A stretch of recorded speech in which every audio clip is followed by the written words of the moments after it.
여러분 공항을 좋아하시나요? 저희 아이들은 공항을 좋아합니다. 아마 비행기를 타고 가면 비행기 안에서 시끄럽게 하지 말라고 태블릿을 계속 보여주니까 좋아하는 것 같기도 한데, 제가 전에도 말씀드렸던 것 같은데 여기 처음으로 이제 인터뷰하러 오면서 저희 가족을 데리고 왔었을 때 저희 큰애한테 한번 물어봤어요. 덴버로 이사 오면 좋겠느냐 물어보니까 그 큰 딸이 그렇게 얘기하더라고요. 저희가 전에 살던 그 지역은 공항이 굉장히 작은 공항이어서 비행기 타기 20분 전에만 나가면 비행기를 탑승할 수가 있거든요. 근데 여기는 내려서 전철을 타고 터미널까지 와서 짐을 찾고 해야 되니까 이쪽으로 이사 오는 게 좋겠대요. 전철을 탈 수가 있어서. 저도 사실 공항은 좋아합니다. 공항은 좋아하는데 비행기 타는 것을 좋아하는 것은 아니에요. 공항 자체는 재밌기는 하지만 공항에 보면 재밌는 광경들이 많습니다. 특히 덴버에서는 사실 솔직히 볼 수 없는 그런 광경인데, 왜냐면 큰 도시에 가게 되면 뭐 샌프란시스코라든지 LA 아니면 뉴욕의 JF 공항이나 이런 데 가서 국제선이 도착하는 곳 쪽으로 가면 이런 광경을 많이 봅니다. 그러면 세관 검사를 하고 이제 출구 쪽 나오는 그 출구 쪽에 자신들의 그 가족, 사랑하는 사람들, 또 지인들을 기다리는 사람들이 많이 모여 있습니다. 한국에 도착해서도 볼 수가 있는데 다른 점은 한국에는 거기 기다리는 사람이 다 똑같이 생겼더라고요. 한국인이에요. 근데 미국에서는 참 여러 나라 사람들을 다 보게 됩니다. 살색이 다르고요. 옷차림이 다르고, 그러면 어떤 사람은 머리에 무언가를 쓴 사람들도 있고요. 그것이 이 유대인 같은 경우는 야마카를 쓴 경우도 있고, 또 털벤을 쓴 사람들도 있고, 얼굴을 가리운 사람들도 있고요. 완벽한 정장을 입고 기다리는 사람도 있고, 또 다 찢어진 청바지를 입고 있는 사람, 한겨울인데 반바지에 헐렁한 티셔츠 입고 있는 사람 등등 여러 가지 사람들이 다 모여 있습니다. 세상 곳곳에서 온 사람들이 이렇게 모여 있고 그것을 한 번에 볼 수 있는 그런 광경이 공항입니다. 여기서는 그 모습만 다른 것이 아니라 여러분 그들의 언어도 다르고 그들의 문화도 다르고 풍습도 다 다릅니다. 그런데 한 가지 공통점이 있습니다. 그 공통점이 무엇이냐면 자신들이 기다리는 사람이 나오면 반갑게 그들을 맞이하고 입맞추고 껴안고 한다라는 겁니다. 어른들은 이렇게 나오면서 아이가 보이면 그 아이를 번쩍 안아서 들기도 하고요. 젊은이들은 어른들의 짐을 이렇게 들어주기도 합니다. 그러면서 다 자신들만의 방식으로 서로에 대한 사랑을 보여주고 또한 확인합니다.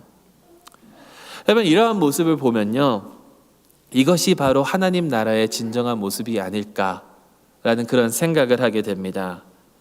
여러분 오늘 본문에는 요한은 허다한 무리가 하나님을 찬양하는 그 모습을 기록합니다.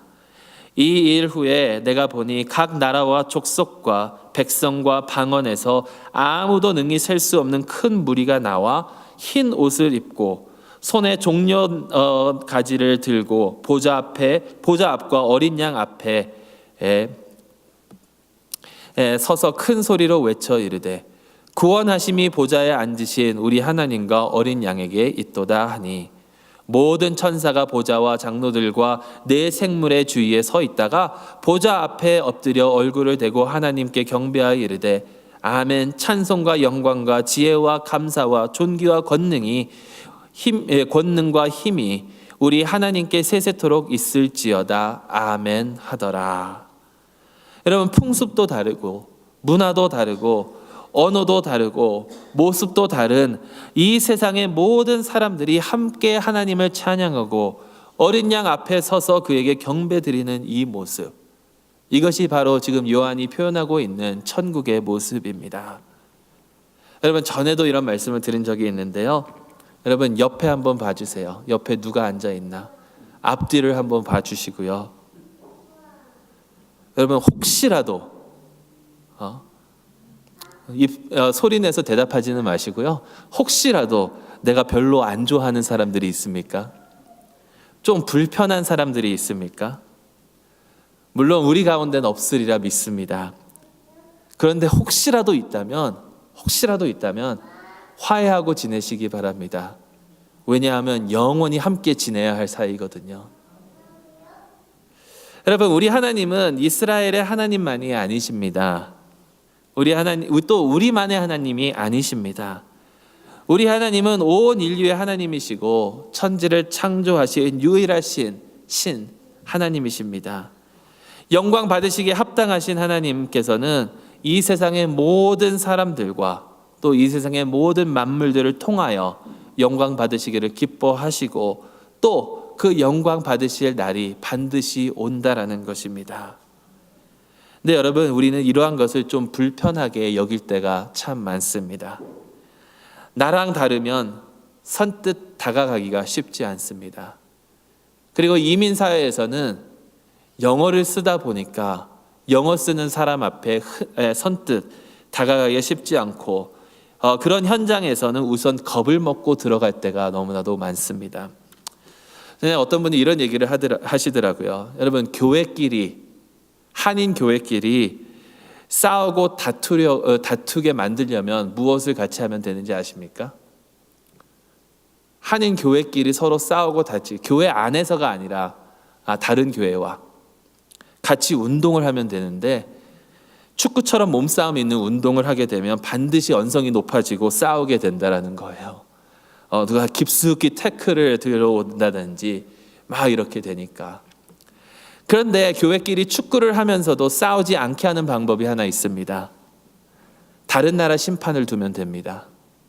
영어만 하는 외국 심판을 두면요, 한국 사람들은 한국 심판이면 막 따지고 서로 언성을 높이고 할 텐데, 영어만 하는 심판을 두면 한마디도 하지 않고 축구만 합니다. 우리는 다른 사람들을 두려워하고 불편해할 때가 너무나도 많습니다. 그리고 솔직히 이야기하면 우리도 남을 얼마나 차별하면서 남을 바라보는지요. 하지만 하나님의 나라의 모습은 온 인류가 함께하고 함께 화목하게 지내는 것이 하나님의 나라의 모습입니다. 차별이 없고 모두가 동등하고 모두가 다 하나님의 백성들입니다. 그리고 이것이 하나님의 나라의 모습이라면 여러분, 우리는 이 세상에서 이러한 모습을 반드시 반영하면서 살아가야 될 줄로 믿습니다. 하나님 나라가 이 땅에 임하고 확장되어 나갈 수 있도록 하는 것이 바로 우리를 부르신 하나님의 우리를 향하신 뜻입니다. 솔직히 말씀드리면 한국 교회이기 때문에 여러분, 한국 사람들 말고 다른 사람들을 오게 하는 것은 힘든 일입니다. 그 사람들이 한국 가족이 있거나 한국에 어떻게 연관이 있어서 오기 전에는 한국 교회에 나오는 것은 쉽지 않습니다. 그런데 여러분, 한인교회 안에서도 여러 문화가 있고 또 다른 세대들이 있음을 우리는 너무나도 잘 알죠. 한어권이 있고 영어권이 있고 어린 아이들이 있고 또 어르신들이 계시고, 여러분, 우리들 사이에서만이라도 서로 잘 지내는 것이 얼마나 중요합니까? 여러분, 한인교회에서는 아직도 2세들이 뒷전인 경우가 너무나도 많습니다. 사회에 나가면 인정받고 높은 그런 위치에서 회사를 다니곤 하지만 교회 안에서는 아직도 존중받지 못하는 그런 존재일 때가 너무나도 많습니다. 물론 저희 교회는 다른 교회들보다는 조금 더 잘하는 것 같기는 한데, 여러분, 다음 주에 돌아오는 주 말고 이제 21일부터 올랜도에서 미국 장로교 한인교회 전국 총회가 열리게 됩니다. 근데 이번에는 이 총회를 준비하면서 영어권 목회자들과 함께 하자라는 그런 의견이 나왔고, 영어권과 함께 이렇게 이번 총회를 열게 되었습니다. 보통 영어권은 영어권대로, 한어권은 한어권대로 이렇게 하는데, 그러면서 서로 존중하고 함께 하기로 했습니다. 그리고 이 영어권 목회자들 가운데에서는 물론 한인 교회에 그 부목사로 있는 분들도 있지만 자기의 교회를 담임하고 또 한국 목사님과 동등한 위치에서 코패스터로 섬기시는 분들도 굉장히 많습니다. 이렇게 서로 존중하면서 함께 하자고 했는데 아직도 운영 면에서는 차별이 조금 있습니다. 올랜도의 어느 호텔에서 이렇게 진행을 하게 되는데요. 그 호텔이 큰 호텔이고 거기에 컨퍼런스 센터가 중간에 있고 한쪽에는 4성급 호텔 그리고 또 한쪽에는 3성급 인이 이렇게 있는데 여러분 2세들은 어디에 배치가 됐을까요? 한옥권들은 다 4성급 호텔에서 머물고 2세들은 다 3성급으로 배치가 되더라고요. 물론 등록비 차이가 있습니다. 등록비는 EM이 훨씬 영어권이 훨씬 덜 내기는 하지만 사실 그것을 덜 내는 이유는 미국 장로교 총회에서 한인교회 2세 목회자들을 키워주기 위해서 거기서 엄청난 양의 돈이 나오기 때문에 그렇습니다. 물론 아까도 말씀드렸듯이 우리 교회는 제가 볼 때 그래도 많이 훈련이 돼 있고 서로 잘 지내는 편인 것 같습니다. 하지만 그럼에도 불구하고 아직도 우리가 개선하면서 나아가야 되는 부분들은 분명히 있습니다. 그리고 저희 교회에서는 우리 교회 안에서뿐만이 아니라 더 큰 기회가 있음을 우리는 또한 알아야 됩니다. 여러분 우리가 같이 세인폴과 이 교회 건물을 사용하면서 노회에서도 저희 두 교회를 굉장히 주시하고 있습니다.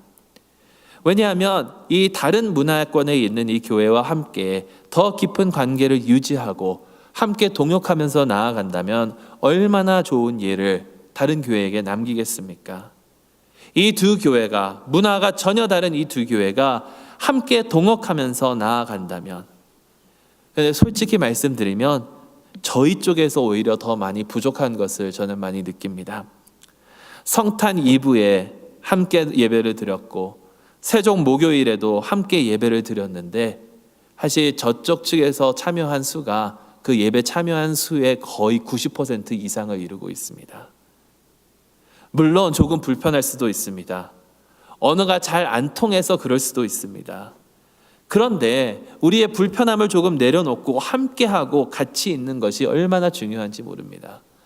여러분 자녀들과 때로는 언어가 다르기 때문에 말이 안 통하고 또 손주들과 말이 안 통한다 하더라도 함께하는 그 시간이 중요한 것처럼 여러분 함께하고 나아간다면 이 세상에 얼마나 큰 그러한 하나님의 나라에 대한 증거를 우리가 할 수 있겠는지요.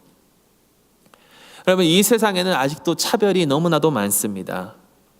마틴 루터킹 주니어 목사님께서 말씀하신 것처럼 아직도 주일날 오전 11시는 가장 많이 분리된 segregate된 그런 시간입니다. 근데 여러분 자녀들의 손주들의 학교에 한번 가보십시오. 그리고 그 학교 옆에 있는 교회에 한번 가보십시오. 그 학교에서는 차별을 별로 보지 못합니다. 나눠짐을 별로 보지 못합니다. 왜냐하면 학교는 그 학교가 있는 그 커뮤니티를 반영을 하지만 그런데 교회는 그 커뮤니티를 반영하지 못하고 있다라는 안타까운 현실입니다. 우리가 조금 불편한 것을 내려놓고 조금만 더 노력을 한다면 여러분 노력할 수 있는 기회가 저희에게 또 다가오는데요. 7월에는 같이 저희가 지금 야외 예배를 준비하고 있거든요. 그런데 우리가 불편하다고 해서도 그런 것을 조금 더 내려놓고 노력한다면 하나님의 나라의 모습을 이 세상에 보여주는 그런 교회가 될 수 있지 않을까요? 왜 공항이 교회보다 하나님의 나라의 모습을 더 잘 반영하고 더 잘 보여주고 있겠습니까? 여러분 공항에 나아가게 되면 기다리는 사람들이 가끔은 이렇게 사인을 들고 있을 때가 있습니다. 그 사인을 보면 이런 식이죠. I love you 혹은 I miss you 그러면서 welcome back 이런 사인도 있습니다. 근데 어떤 목사님이 그 워싱턴에 있는 덜러스 공항에 나갔다가 그런 사인들을 쭉 보면서 웰컴 홈이라는 사인이 하나도 없다라고 말씀하시더라고요. 웰컴 백이라는 사인은 있는데 웰컴 홈이라는 사인이 없더래요. 그래서 곰곰이 생각해 보셨다라고 합니다. 왜 이럴까? 왜 웰컴 홈이라는 사인은 없을까? 그 이유가 무엇일까 곰곰이 생각을 해보니까 그 이유는 그 문에서 나오는 사람들의 대부분이 아픔을 가지고 집을 떠났기 때문이다라고 합니다. 집을 떠나고 싶어서 떠난 것이 아니라 떠날 수밖에 없어서 떠난 사람들이 훨씬 더 많다라는 거예요. 전쟁 때문에, 기근 때문에, 그리고 잘 살 수 있는 기회가 없어서, 그래서 조금이라도 더 안정되고 조금이라도 더 기회를 얻고 싶어서 자신들의 그 집을 떠나서 미국으로 온 사람들이 참으로 많다라는 이야기입니다. 근데 안타까운 것은 미국조차도 그들에게는 집이 되지 못한다라는 거예요. 그들은 이곳에 와서 온갖 차별과 고통을 겪으면서 살아가야 된다라는 것이죠. 여러분, 우리도 이 세상을 살아가면서 이러한 느낌으로 살아가지 않습니까? 진정한 집을 찾지 못해서 그러한 마음으로, 불편한 마음으로 살아가고 있지는 않는지요? 여러분, 다 이민 오셔서 느끼셨겠지만 다 이민 온 이유가 그래도 보다 조금 더 잘 살려고, 그래서 물론 축복받은 것은 맞습니다. 축복받은 것은 맞지만, 그래서 우리가 더 잘 살고 있는 것은 맞지만, 그래도 여기는 우리의 집이 되지 못한다라는 것이죠. 전에 섬기던 어느 교회에서 다른 부목사님, 사모님이 이런 말씀을 하시더라고요. 자기 아들이 학교에 갔는데 너무 차별을 당한다라는 거예요. 근데 그 사모님이 느끼기로는 인종 때문에 차별을 당하는 것처럼 말씀을 하시더라고요. 근데 옆에 있었던 다른 그 부목사님, 사모님이 이런 말씀을 하시더라고요. 남의 나라 와서 사는데 살게 해주는 것만도 고맙지 조용히 살아라고. 근데 여러분, 왜 여기가 남의 나라입니까? 사실 인종차별하는 사람들조차도 남의 나라 와서 사는 거거든요. 다 뺏어서. 근데 여러분, 거기서 우리가 알 수 있는 것은 여기가 우리의 집은 아니라는 겁니다. 여기가 우리의 근심이 없는 진정한 보금자리가 될 수 없다라는 거예요. 그런데 오늘 말씀에 나오는 하나님의 나라는 우리와 이런 모든 사람들에게 진정한 보금자리가 된다라는 겁니다. 진정한 집, 홈. 하나님께서는 웰컴 홈이라면서 우리를 맞이해 주신다라는 거예요. 여러분, 13절부터 17절 말씀을 다시 한번 보시기 바랍니다. 장로 중 하나가 응답하여 나에게 이르되 이 흰 옷 입은 자들이 누구며 또 어디서 왔느냐? 내가 말하기를 내 주여 당신이 아시나이다 하니 그가 나에게 이르되 이는 큰 환난에서 나오는 자들인데 어린 양의 피에 그 옷을 씻어 희게 하였느니라.